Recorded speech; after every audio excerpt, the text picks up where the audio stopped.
So, time for round two. In this episode, I want to talk indeed about abortion, which is a topic that should be solved by now. I mean, the science is pretty much clear, and the topic is also very important. How can people be so heartless as to inject their personal politics into such a topic? That's just dumb. On the one hand, we have left-wing extremist positions where it's like, well, abortion is fine and dandy up to the date of birth, which is ridiculous, dude. And on the other hand, we have stupid right-wing conservative Christian perspectives. I mean, I do share a few political viewpoints with, for example, figures like Charlie Kirk and Ben Shapiro, but when it comes to abortion, they are just completely, in my opinion, okay, it's my personal opinion, that they're completely retarded because of their political views, because of their religious views. Their religious perspective completely blinds them from some potentially reasonable perspective. I mean, what kind of attitude is that to say, the moment the egg has been fertilized, it is now a person, and aborting that person is murder? Do these people even know that about 50% of all fertilized eggs do not implant in the uterine wall, but instead are flushed out? As in, about 50% of all the people who could ever have lived are aborted by the universe. Do they even know that? Maybe they don't care, maybe they're saying, yeah, but it's the universe doing it, but if we, and so forth, blah, blah, blah. But I mean, that's just unreasonable. It's just unreasonable to have such positions. Let's look at the issue. I mean, when we look at that, we have to also look a bit at the universe in general. How does it work? It fades over, there's emergence, there's blurry transitions from A to B. It's not like the moment the egg has been fertilized, there's now suddenly a person there. That's not what that is. It's just that a process has been set in motion that will eventually have a person as consequence. And I mean, it's not like this is a new argument. I know that. It's not like I'm not saying I assume that this, what I just said, should convince them, but they're not listening. No, they know this argument. They just don't agree. Their position, the conservative Christians' position, is that, well, at this point, this biology that's going on there, if we don't stop it, it will become a person, and so it already belongs to the person. That person is emerging, and if you stop them from being, what right do you have to do that? You know, stuff like that. And then they also pull some stupid crowd moves like, look around you. These people, all the people you happen to see here, they have not been aborted. Are you saying that some of these should not exist? It's just, you know, stuff like that. It's just ridiculous. Anyway, but let's look at the issue at hand. What's really going on? The egg has been fertilized, and then what? Is that suddenly a person? No, that's not a person. A person is it is the moment we have awareness. That is, funny enough, that's basically my theist perspective of the issue. Well, they have a theist perspective that leads them to a ridiculous choice, and my theist perspective leads me to one that I believe is very reasonable, which is basically the one that science also shares. As in, abortion in the first few weeks is fine, because there's not yet an experiencing brain there. There's not yet a functioning brain. I don't know the exact timeline. I also don't want to put that here on screen or mention it like that in detail. I mean, I've worked it out at some point with some Google searches and over a few, like half an hour or so, but maybe the data I got there is wrong, so how helpful would that be? I don't want to misinform, but one thing's clear, the brain does not exist the moment the egg has been fertilized. So in that moment, necessarily there is not yet a functioning perceiver there. There's not yet, you know, the universe, the consciousness Lego of the universe has not yet found a seat, a throne, an altar to sit down on and be. That hasn't happened yet. So in other words, something like a soul situation has not yet emerged.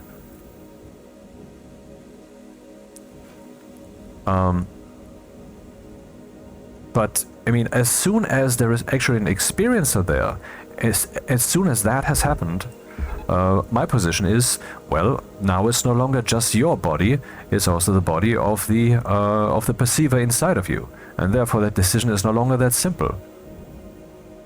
You know, it's just a balanced perspective. On the one hand, I mean, squish the pimple if you wish, but as soon as it's not just some cell cluster that is becoming that is in the process of becoming the seat for consciousness, but has become the seat and consciousness has begun to sit down on it, then it is another being. See, I believe that right and wrong are fundamentally very simple, are based merely on this: do not cause suffering. And when I say do not cause suffering, I mean do not do something that violates someone else's will or emotion. To me, emotion and will are the same thing. I'm not going to talk about that in this video. And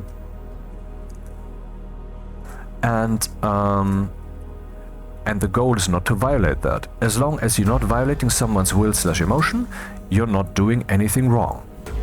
I mean, you might say, okay, what if I destroy nature and no one notices? Haha, their will emotion has not been violated.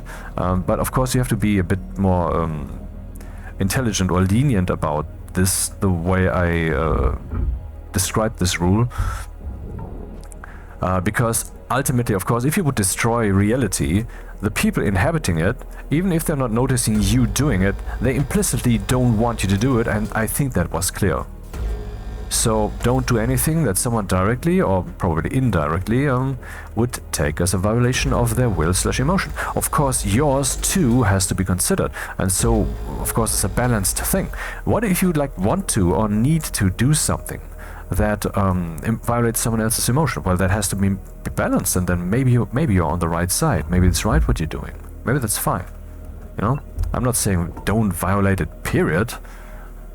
But I think the rule should be that we all should avoid any such violations, if at all possible. And from this perspective, then, I'm also seeing the issue of abortion. As soon as there's someone there who could possibly have an opinion, some emergent personhood, I mean, maybe it's just the fundamental awareness, which is not yet capable of really making any decisions yet, but there's already someone there. And what that someone in that moment, of course, wants is more awareness. They certainly don't want to be undone. What they also would not want is, I mean, to get that stupid argument out of the way, what they would not want is to just be put under anesthesia and then, well, they're not feeling anything. There's no opinion there. What can I violate? Nah. Of course, that's bullshit too. I mean, that was also clear. I mean, let's look at it from this perspective. When someone has died, but their body is still alive, which is a thing that's pretty normal these days, in hospitals, you can see, okay, maybe, do we turn off the apparatus now? Or, I mean, the brain is dead, there's no longer someone there. Some people disagree with that, but that's what it is, man. In the brain, that's where the seat of your awareness is. If that goes away, that's the end of you. And where are you then? Well, my position is, even though I'm a theist, my position is that you're gone. That's the end. I believe that there is no afterlife. Anyway, so if the person is no longer there, then it is fine now to turn off the machines and let's just, you know, bury the body or incinerate it, whatever. You know, that's fine. So why should it not be fine to destroy a body that does not yet have a functioning brain? Why should that be different? Well, that's again this idea of the natural process. As if you don't interfere with the natural process, then there will be a person there at some point, assuming that, you know, there's not an accident in this long biological journey from fertilization to birth and then the 1 or 2 years after where things are still fickle. But, well, let's look at it from another perspective. What if a man sticks his cock into the pussy of a woman? Then there are several thrusts going on, and then in consequence, eventually, the man will think, okay, I believe it is now time to release. In that moment, which is pretty much ecstatic, normally that just happens. But, you know, for pornography, or maybe just, you know, to just not have any, what's the word, well, to not cause fertilization, he might choose to pull out, and that might have been the plan from the start. No? Don't forget to pull out when, and so forth. Is that not a human fighting the natural cause that nature would have taken in that moment? How is that not then already part of the murdering of the person?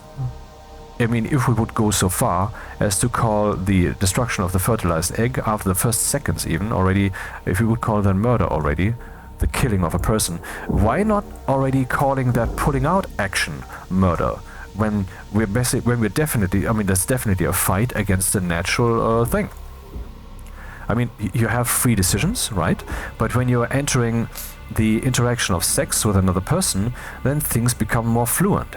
You are becoming basically the higher brain is, I wouldn't say is turned off, but you're less analytical, and you're something like a flow sets in, a mixture of emotion and ratio too. I mean, thinking, but then also mostly the flow of body.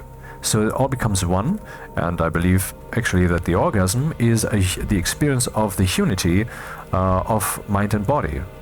That there is a moment going on where your mind has resonated with the physical so much that in consequence, in that moment, your will, your human conscious will, is capable of making a statement that the universe hears. Not that the orgasm is something that the universe gives you because you asked for it with your brain. That's not what I mean. But that you wait, I have to switch over here.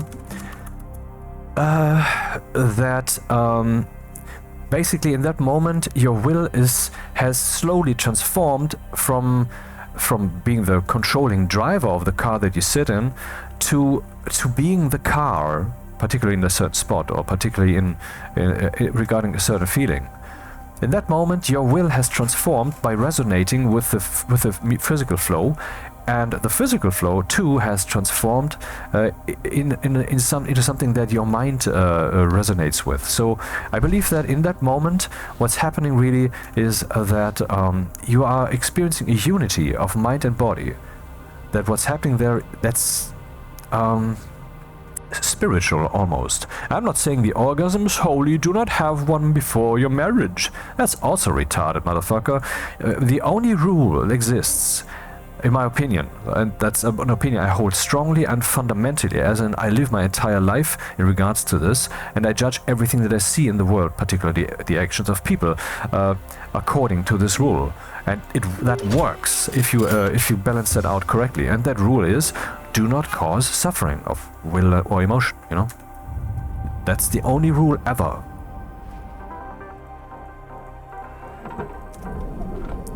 This implies, of course, your own, like I said.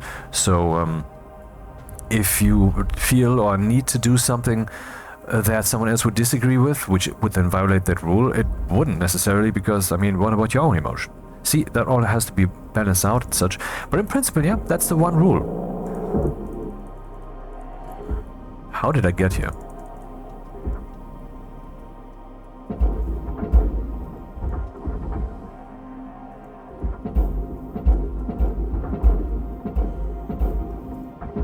Crap, I had a point that I wanted to relay and now it's gone, because I was curveballing to that thing with the rule.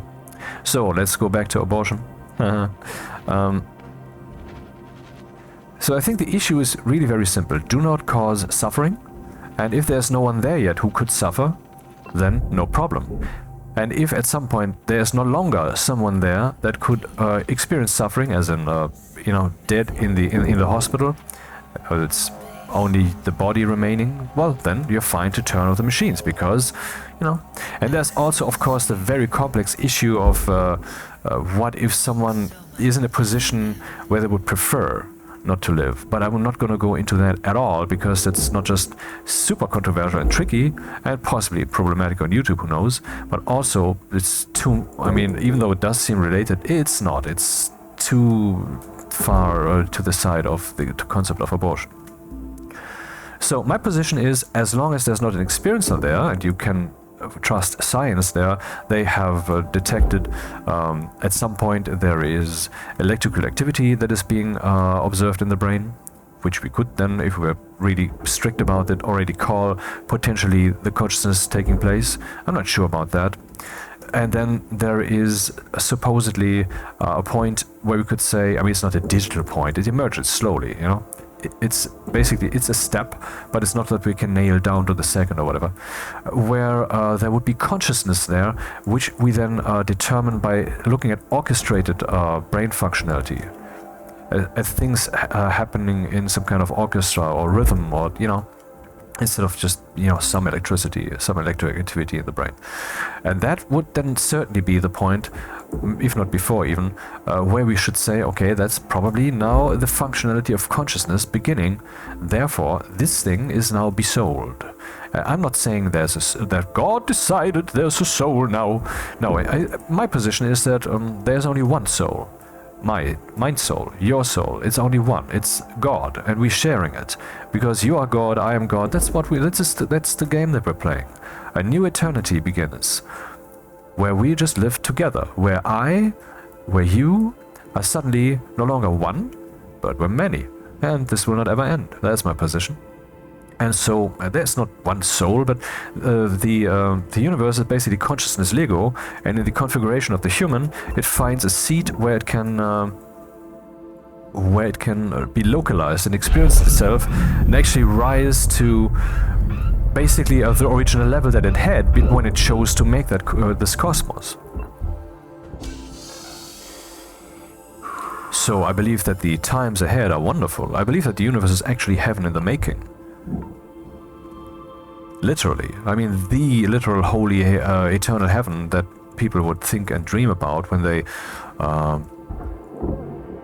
talk about theism, and actually have, like I have from time to time, some emotional or mental experience of the holy, which you might say is just a meaning that's being caused by your brain. Like you can just imagine any other things easily, why not? And then that's not a real thing.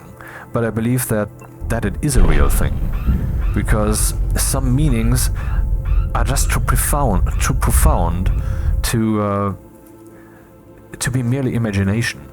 But okay, let's not go there, and that's too controversial and off topic. But I think that there's not a soul that is being infused into a child, but instead, I mean, the thing with childbirth, but with creating new humans is like any other process in the universe. It uses the nuclear soup that we all live in, and it has aspects of emergence and aspects of blurriness. It fades over. Basically, the I think I done goofed. My first death in this 30 lives and then you're gone playthrough. Okay, let's be reborn then. Reactor stability dropped to 0, causing a critical meltdown. Yeah, I kinda got that.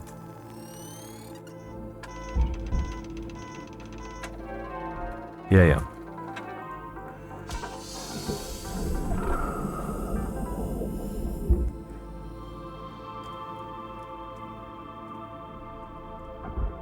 So the emergence of a new life in a human being, in the mother, should also be seen as such a process.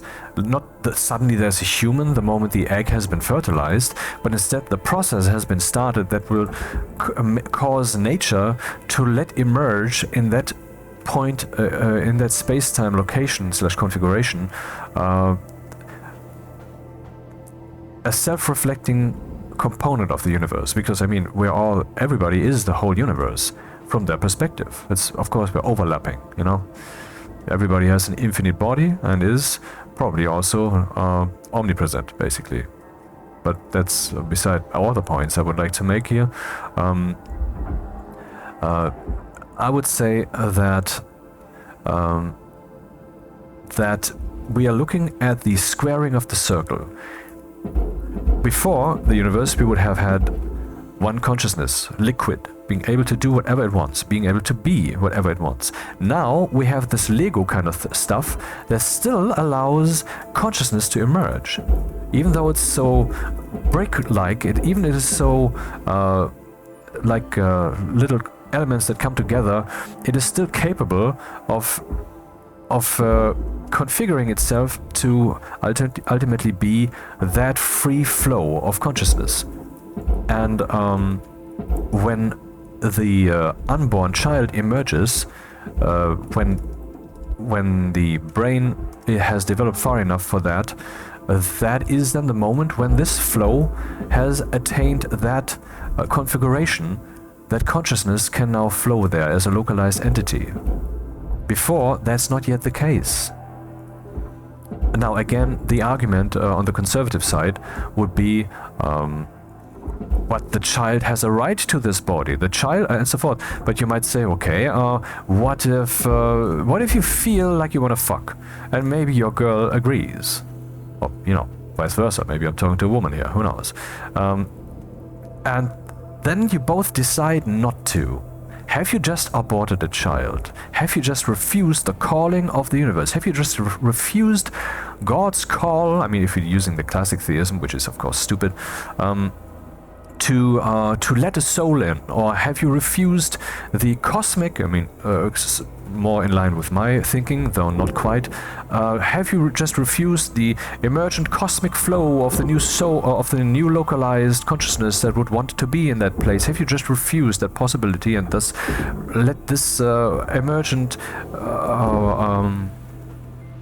basically this tentacle that was trying to reach up from the ground uncertainty floor on which the entire nuclear soup of the universe is cushioned to become a localized phenomenon once more? Have you basically stomped that into the ground by not following these urges to fuck? That's ridiculous, I know. But, using such extreme viewpoints is a way to get a perspective of how we should view this whole thing. And I think the most reasonable way to view this whole thing is plain and simply this. As long as there's not a person there, or as soon as there's no longer a person there, that is just physical reality. It's not a person to be considered, and so you treat it as such. End of story. Now, what if someone would, for example, physically, in a mugging or whatever, physically hurt a pregnant woman? Is that then the same thing, before the baby has its seat of consciousness? No, of course not, because in that moment you're violating the mother. Simple, huh? That was not complicated. So I think the issue of abortion is really not complicated, man. You just have to understand, one of the main problems we have here in the world, not just in regards to abortion, but in general, is that people are pretty stupid. Mankind, people just wake up mind-wise to a level of convenience with that society is no longer haunting them to become capable and stand on their own two fucking legs. But then most people just stop. One of the reasons being, if you just continue climbing higher, then you will certainly find less of an amount of people to interact with, to live with, less social interactions, because most people are just too low. They're just not bright enough. They just stop. And how can you imagine that? Well, assume that you yourself are kind of like a triangle or like a pyramid. This is your body and your brain. And then as a baby, a little bright spot sparks in there, and that's at the very tip of the pyramid, and that is the living emotion that you are. That is and then, for example, after 3 or so months, I don't know, 20 weeks, I'm not sure, it would then be the emerging baby, which is now then basically to be protected. And abortion at that point should only take place if there's really, really a good reason, a better reason than, oh shit, I didn't realize I was pregnant. Because, sorry, but if you are a woman, you do have the responsibility to be aware of that.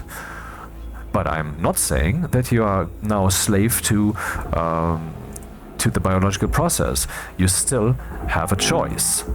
Early enough, the choice is just whimsical. Later, the choice becomes harder and harder. And at some point, I think you should basically, and I know this is very controversial, no longer have the right to abort as long as there is not a medical reason for that. I mean, let's say 8 months. Just go. Let's take it to yet another extreme to clarify what I'm talking about. You know, let's say the 8th month or the 9th month, when the baby is basically or almost born. Then I think that should actually be the case, that abortion should only be allowed if there's really a hard medical reason, because at that point you have this other person that you would be killing, no matter how undeveloped that person still is. Yeah, that's my position. And I wish this wasn't so. I wish it was easier. I wish, for example, why don't we just lay eggs? That would be cool if humans would lay eggs, and then when the egg has been, well, excreted, that is still before the consciousness has emerged. And so the woman could then decide to abort, no biggie, and afterwards, well, it would not be part of her body, so the strong motivation for her to abort, you know, basically the stress on the body and possibly lasting deformations, because it's something that also happens. Maybe you want to avoid that, and then you say, okay, let's abort that. If that would be the case, that we would be laying eggs, that would be cool, you know, that we wouldn't have that fucking problem. But we have that. That's the situation that we're in, and we have to deal with it. And I think, yeah, that's what I was trying to talk about. Let's imagine that the human is like a pyramid, and at the top is this living emotion. And then this grows like a lightning strike deep into the body quickly once you're born and learn reality. And then you're living, basically your mind, your awareness is living on a very low level on that pyramid, and then is slowly over years ascending. Your awareness, your informational resolution, your understanding of reality and of yourself is increasing. But many people just stop at some point, because you know, things become too inconvenient. You would have to confront yourself with too many potential plot twists. With plot twists, I mean, for example, maybe you would have to realize that some of the things that you have done in the past are bad, and so you rather choose not to reflect on it. I will not start with this whole Newton's third law stuff, which is too complex an issue to deal with in this video, which is really just about abortion.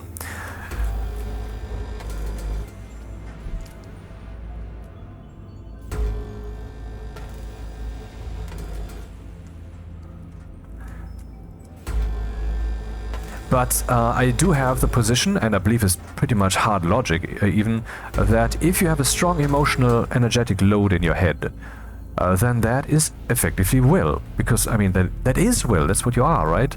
And if that load would say, well, if I would have to face this, it's painful, I don't want the pain, therefore I don't want the insight, that does control how your brain works. That makes you blind. So if someone is deeply religious, they might actually have some disability caused by some strong emotional configuration that makes it impossible for them to call certain things into question, and therefore disables them in regards to thinking, at least in some regards. But I think everything is connected, so I think that ultimately that is a damage that is experienced all across the mind, to some small degree at least. That should be avoided, man. And so that's one of the multiple reasons why I think that people just stop climbing higher in the pyramid to the more all-containing sets of information, to be more responsible for their bodies, more responsible for their minds, for their decision-making. And that's why they then stop, why they then would, for example, not come to the conclusion that I have come to, what is the one rule of right and wrong that we would want to follow? Is there such a rule? And I think the rule is really indeed that simple. Do not do harm. That is all. Of course, balancing that with the rest is tricky. And I think the golden rule that we kind of have agreed upon is that, right? Don't do to others what you don't want them to do to you. That is what that is, right? Try to avoid causing harm. So, I mean, we have kind of agreed upon that, but have we implemented that on the high abstraction level that we should implement it. 17. Okay, that's not enough to do more. I think not, and I think we should, though. Let's do the same thing again, but right.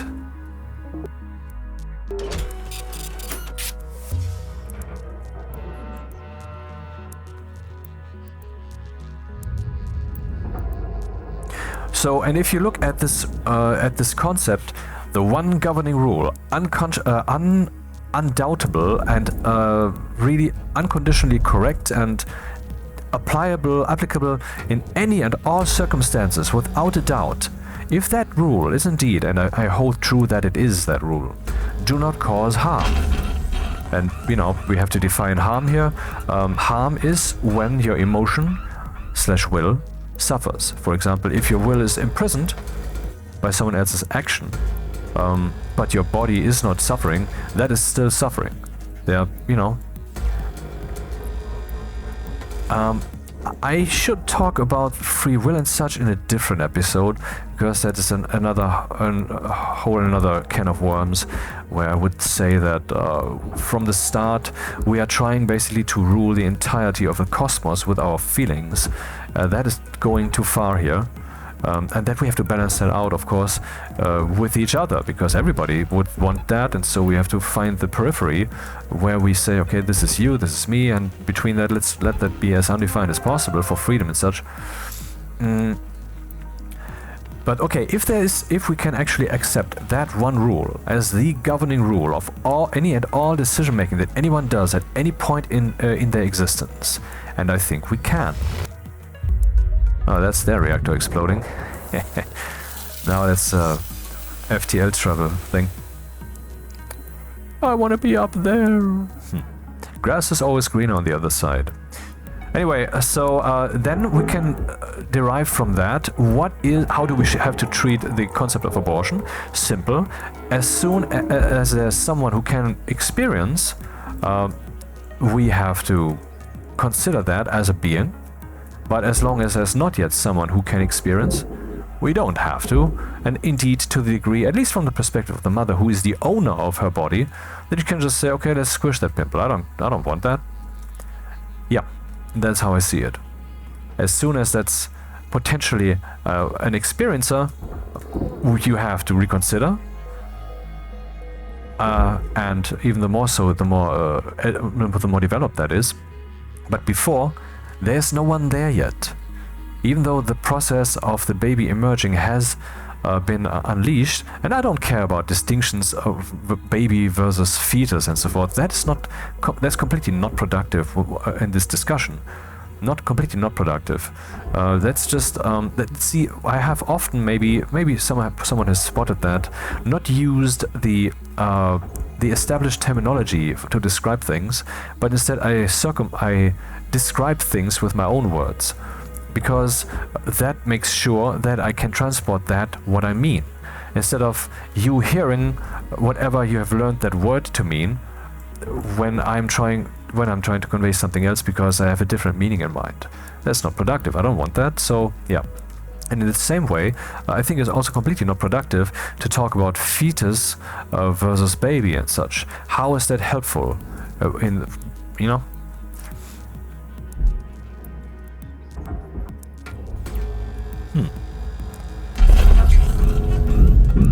Oddly, that is all I had to say on the matter.